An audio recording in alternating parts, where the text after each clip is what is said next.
अच्छा चलो स्टार्ट करते हैं। हम लोग कर रहे हैं हमारा टॉपिक है डिफरेंशिएशन।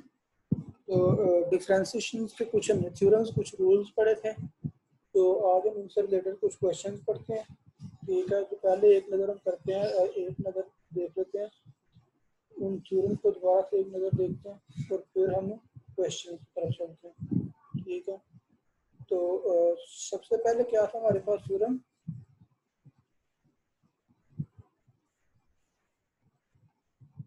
सबसे पहले था आपके सामने जनाब d x of c, constant का डेरिवेटिव क्या होता है, जीरो।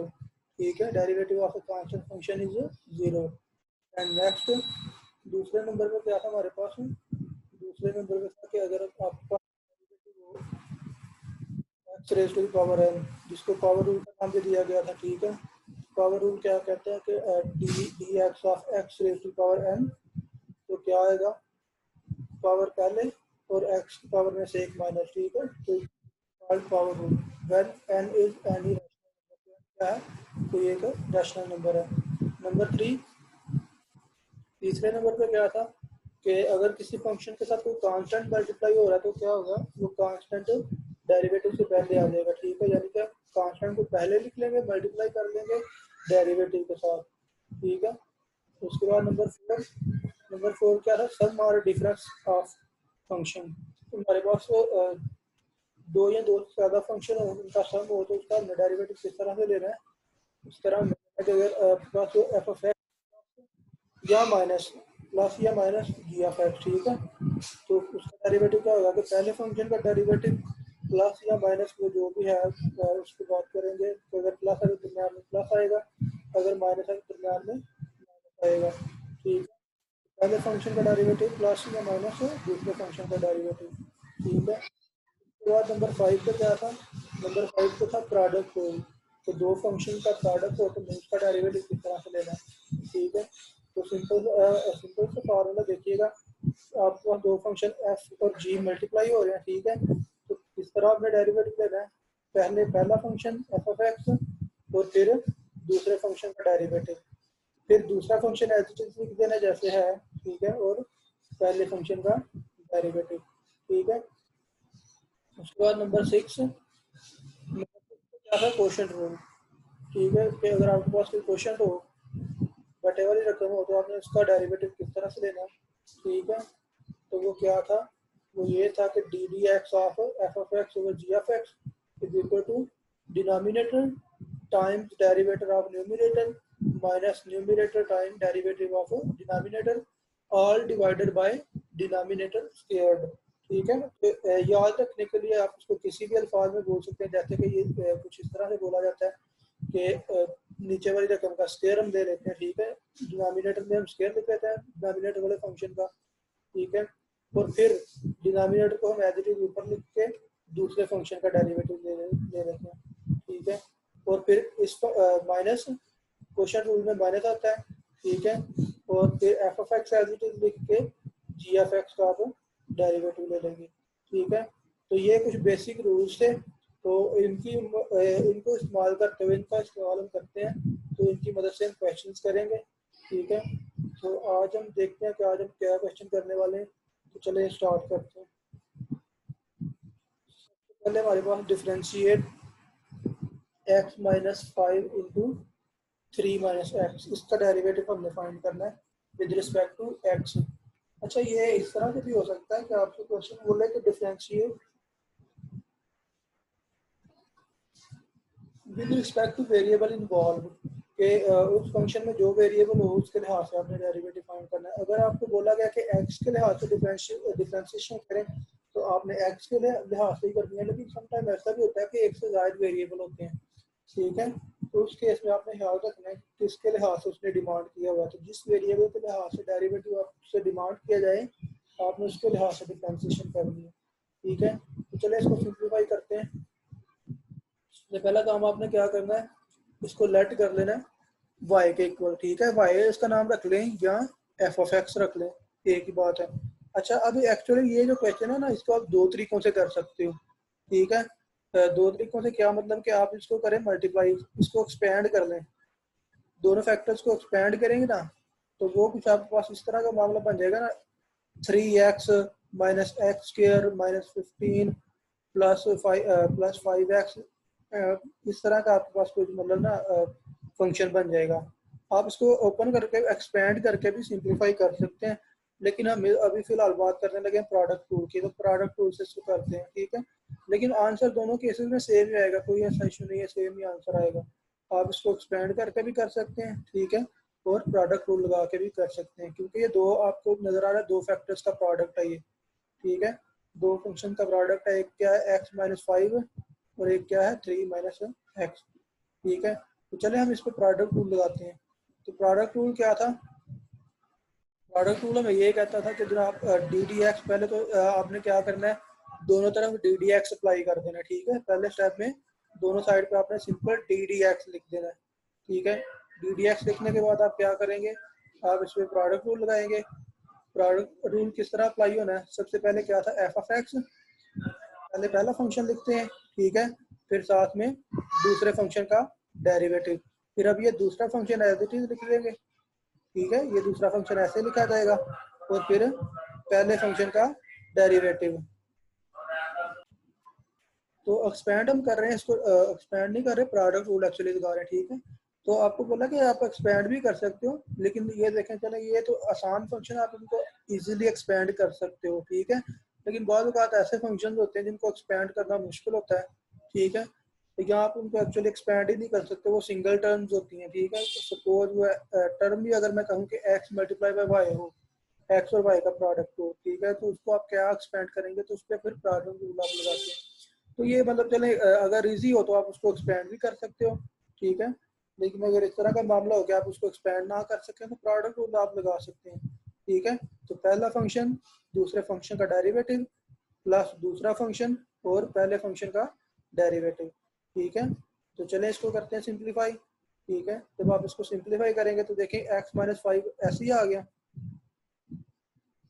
x माइनस 5 ऐसे साथ में आ गया, ठीक है। और जब आप डेरिवेटिव लेंगे 3 माइनस एक्स का, ठीक है, 3 माइनस एक्स का डेरिवेटिव क्या आएगा, देखें।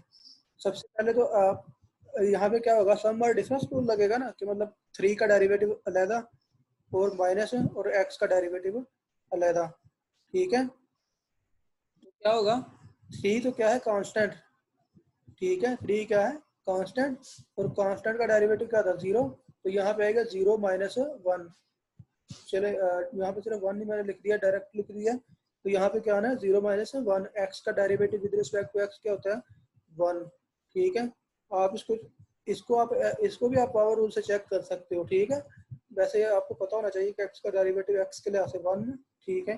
तो कैसे आप इस पर पावर रूल अप्लाई कर सकते हो, एक्स की पावर यहाँ पे क्या है, 1, ठीक है। तो 1 पहले, पावर में से एक माइनस करेंगे तो एक्स की पावर 0 आ जाएगी, 1 इंटू एक्स की पावर 0, तो एक्स की पावर 0 किसके इक्वल होती है, 1 के इक्वल, ठीक है। सिमिलरली ये 3 माइनस एक्स साथ में ऐसे ही आ गया, और एक्स का डेरिवेटिव 1 और 5 का डेरिवेटिव 0। तो इसको अब आप कर देंगे सिंप्लीफाई। तो जब आप इसको सिंप्लीफाई करेंगे तो क्या टर्म आपके पास आ जाएगी, क्या चीज़ आ जाएगी, सिंपल आएगा, -1 से अंदर मल्टीप्लाई करेंगे, ठीक है, -1 से मल्टीप्लाई किया तो ये आ गया माइनस एक्स, तो ये +5 बन गया माइनस की वजह से, ठीक है। और ये क्योंकि +1 मल्टीप्लाई हो रहा है तो ये एज इट इज ऐसे आ जाएगा, ठीक है। अब आप इसको कर ले सिंप्लीफाई, आप इसको जब सिंप्लीफाई करेंगे तो क्या आंसर आपके पास आने वाला है, 8 माइनस 2x, ठीक है, 5 और 3 8, तो माइनस एक्स माइनस 2x, ठीक है। तो ये आपका डेरिवेटिव कंप्लीट हो गया, ठीक है। तो ये अभी हमने किया प्रोडक्ट रूल, ठीक है।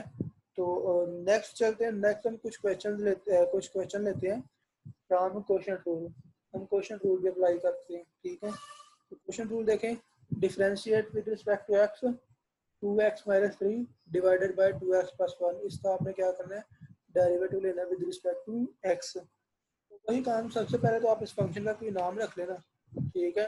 आप इसका नाम y रख लें या f ऑफ x रख लें, आपकी मर्जी है, ठीक है। आपने क्या किया, इसका कोई नाम रख लिया। दूसरे नंबर पे फिर वही बात, आप क्या करेंगे, दोनों तरफ डी डी एक्स अप्लाई कर देंगे, ठीक है। Differentiating with respect to x, आप एक्स के लिहाज से इसको डिफरेंशिएट करेंगे, तो क्या करेंगे, डी डी एक्स, जिसके लिहाज से करेंगे ना वो डी डी एक्स, अगर एक्स के लिहाज से करेंगे तो डी डी एक्स लिखेंगे, अगर कोई और वेरिएबल है, सपोज मैं कहता हूँ कि थीटा, कोई कहता है कि डिफरेंशिएट विद रिस्पेक्ट, आप लिखेंगे डी थीटा, ठीक है, क्योंकि आप थीटा के लिहाज से डिफरेंशिएशन कर रहे हो, ठीक है।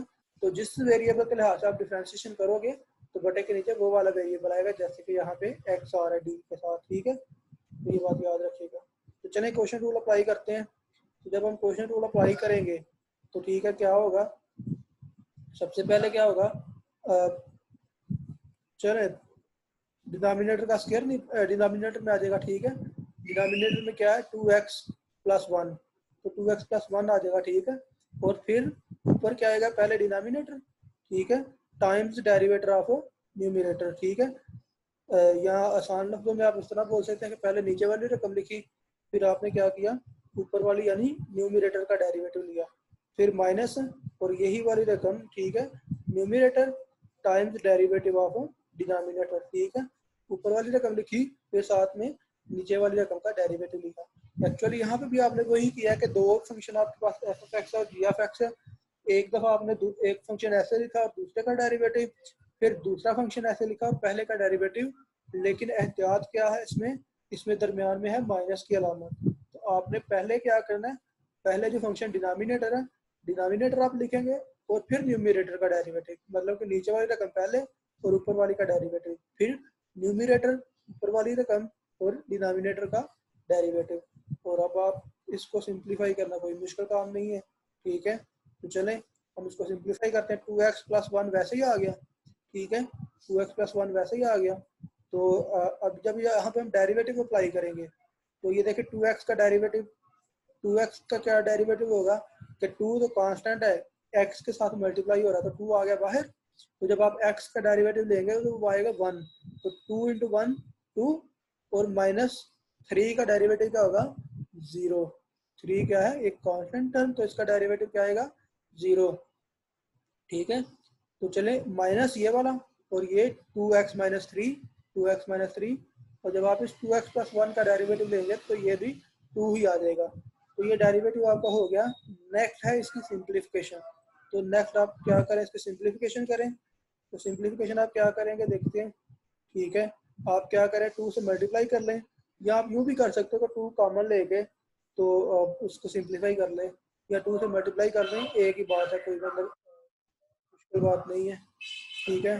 तो 2 से मल्टीप्लाई करेंगे तो क्या आएगा, 2x को 2 से मल्टीप्लाई किया तो 4x, प्लस 1 को 2 से मल्टीप्लाई किया तो 2, माइनस 4x, ठीक है। जब इस 2 को इस 2 से मल्टीप्लाई करेंगे तो 4 बन जाएगा, 4x आ गया, तो माइनस माइनस प्लस हो गया, ठीक है। तो 2 3 आर 6, तो ये माइनस माइनस प्लस हो गया, ठीक है। तो जब आप इसको सिंप्लीफाई करेंगे तो क्या आपके पास आ जाएगा, 4x कैंसल, ठीक है, और 2 प्लस 6 क्या बन गया 8। तो आपके पास ये आ गया 8/2 x प्लस 1 होल स्क्वायर। तो ये ही आपका आंसर है। मजीद सिंप्लीफिकेशन इतना ही काफ़ी है, लेकिन अगर आप चाहें तो एक स्टेप और भी कर सकते हैं कि नीचे स्क्वायर ओपन कर लें, ठीक है, लेकिन उसकी चले फिलहाल ज़रूरत नहीं है। तो ये एक एग्जांपल थी प्रोडक्ट रूल की और कोशेंट रूल की। तो इससे रिलेटेड प्रॉब्लम्स को आप देखिएगा, इसके एग्जांपल देखिएगा। तो किसी को कोई इन रूल्स के मतलब कोई क्वेश्चन है तो वो पूछ लें।